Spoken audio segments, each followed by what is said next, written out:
এরপরে প্রশ্ন হলো, নামাজের কতটুকু আগ দিয়ে যাওয়া যাবে, অর্থাৎ নামাজি ব্যক্তির কতটুকু সামনে দিয়ে যাওয়া যাবে, এটা হলো প্রশ্ন। খুব দরকারি একটা প্রশ্ন। নবী করিম সাল্লাল্লাহু আলাইহি সাল্লাম বলেছেন, সালাত আদায়কারী ব্যক্তির সামনে দিয়ে হাঁটাটা যে কত জঘন্য অপরাধ, এটা যদি জানতো যে হাঁটে সে, তাহলে সে 40 পর্যন্ত অপেক্ষা করতো, তারপরেও সালাত আদায়কারী ব্যক্তির সামনে দিয়ে ক্রস করতো না, অতিক্রম করে যেত না। এই জন্য সালাত আদায়কারী ব্যক্তির সামনে দিয়ে হাঁটতে হলে হয় তার সামনে একটা সূত্রা লাঠি বা পিলার কিছু দিয়ে না হাঁটবেন, তার বাইরে দিয়ে, এরিয়ার বাইরে দিয়ে হাঁটা যাবে। অথবা সালাত আদায়কারী ব্যক্তি তিনি যদি সালাত আদায় করেন, তার সামনে দিয়ে যদি আপনার হাঁটতে হয়, তাহলে তার দৃষ্টির এরিয়ার বাইরে দিয়ে আপনি হাঁটতে পারবেন। তিনি সূত্রা টুত্রা কিছু নিয়ে দাঁড়ান নাই, ভুল করেছেন। উচিত তার কোনো কিছুর সামনে গিয়ে সালাত আদায় করা, সূত্রা দিয়ে দাঁড়ানো।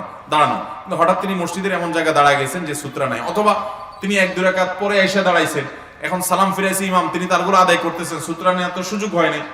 অতএব এরকম অবস্থায় তার সামনে দিয়ে আপনি হাঁটা চলা করা দরকার, আপনার জরুরি ভিত্তিতে ক্রস করে আরেক পাশে যাওয়া দরকার। যদি এরকম হয়, তাহলে সেক্ষেত্রে যিনি সালাত আদায় করছেন তার দৃষ্টি, সাধারণত একটা মানুষ নামাজের সময় তার চোখ কতটুকু যায়, এক কাতার পরে আরো 1-2 কাতার, এর বাইরের এরিয়া দিয়ে আপনি হাঁটা চলা করতে পারবেন, যাতে করে তার ডিস্টার্ব না হয়। কারণ এখানে হাঁটাটা নিষিদ্ধ এই জন্য যে সালাত আদায়কারী ব্যক্তির মনোযোগ নষ্ট হবে।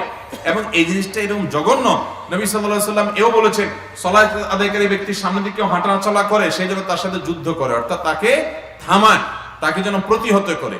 আমি মসজিদে নববীতে এক ব্যক্তিকে দেখেছি এরকম, রিয়াদুল জান্নাতে তিনি সালাত আদায় করছিলেন, তো তার সামনে দিয়ে আরেকজন এরকম যাচ্ছে।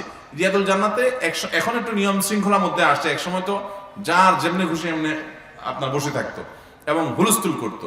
তো ওই ব্যক্তি যখন সামনে দিয়ে যাচ্ছিলেন, সালাত আদায়কারী ব্যক্তি ওই লোকটাকে প্রথমে এরকম হাত দিয়ে ইশারা দিলেন যে আমি সালাতে আছি। হয়তো লক্ষ্য করে নেয়, সেজন্য হাত দিয়ে এরকম ইশারা দিলেন, দিয়ে আবার উনি সালাত শুরু করছেন।